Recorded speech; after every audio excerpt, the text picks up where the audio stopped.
Hi, my name is Richard Lapkin. I was president of the temple from 1977 through 1981. I was actually president for 2 terms. I think I was the only president who actually competed for the office. I have since been told I should have had my head examined, but but I was president from 77 to 79, and then Rabbi Holland talked me into running again, so I did. Uh, I was actually faced with 3 big issues. The first was the huge deficit that we were running, and I was fortunate to have a good staff, and we were able to actually balance the budget while I was president. The second, I guess, my biggest accomplishment was when we bought the building. We moved from Covenant House into well, not our present structure, because our present structure is the second building, but what is now the administrative building was a church. And I remember one of the greatest thrills of my life. It was like signing the Magna Carta or something, when we actually signed the papers down in the Thousand Oaks City Hall, when we actually purchased the building from the church. And the third big item I had was I was president with Rabbi Richard Adres, who he and I got along famously. And then Rabbi Holland I hired, and I was with him for, I guess, a term and a half, because it was he who talked me into running for a second time. The goals, I was very fortunate. I was able to achieve all 3 of them. Balance the budget, purchase the facility, and hired a rabbi.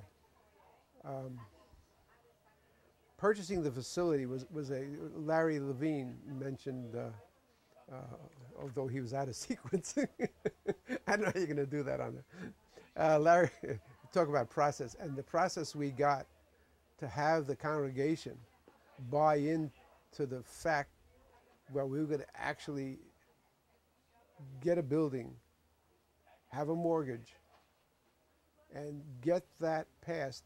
One of the temple members was an advertising man, a fellow who unfortunately passed away a few years ago. Very young man named Dick King. He put together a professional presentation, which we presented at a congregational meeting, and we passed it. We bought the building, got the mortgage. It was a considerable mortgage. Clark Cates at the time was the head of the building committee. Was able to get the thing. It was a great, terrific accomplishment. I really felt good about it. Let's see. Fondest memories was a personal thing. There was a period of time when I was president that a number of the parents got their bar and bat mitzvah who had not been bar and bat mitzvah at age 13, which was the traditional time. And some of us others who were bar bat mitzvah at age 13, we went through the process again. So I was bar mitzvah. I was 41, if I'm right, at the time, or 43, in my early 40s at any rate. And I went and I redid my Torah portion, and that was a it was a real thing. Let's see what was happening in the community. I honestly don't remember. I don't remember. Okay, wisdom to share.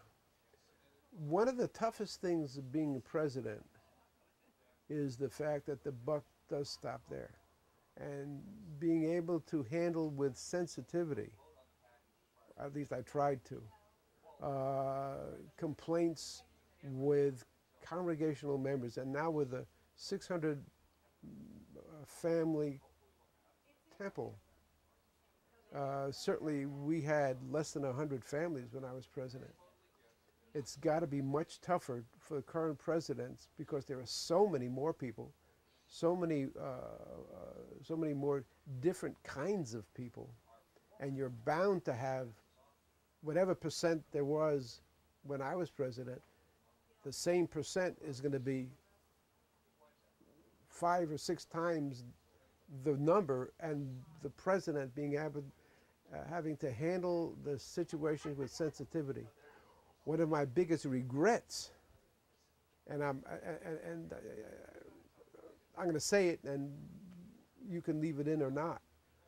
One of the temple members was a real schnorrer, and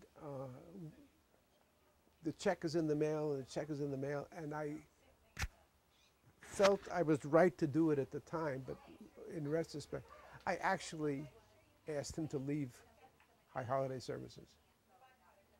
He showed up without a ticket, was way in arrears of his dues, and I actually removed him from High Holiday Services.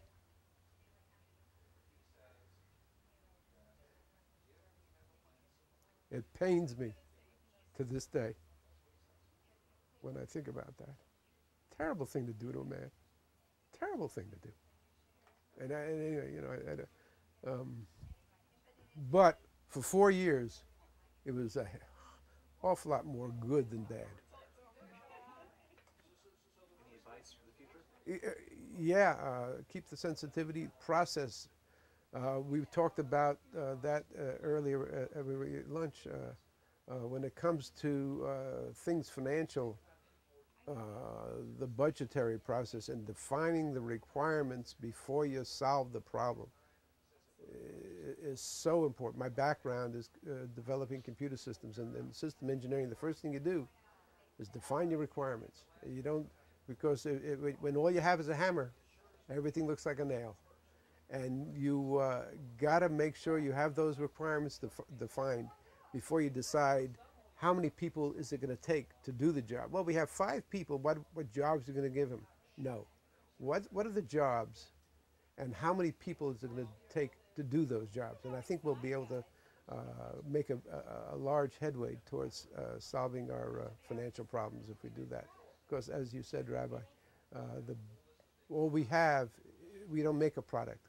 All we have is people, and we have people. Personnel is everything, and the people are like when we sold our company.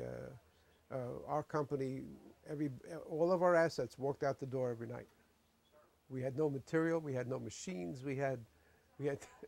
So when all you've got is people, that's where your expenses are going to be, and to make sure you got the right number of people to do the right amount of work. That's it.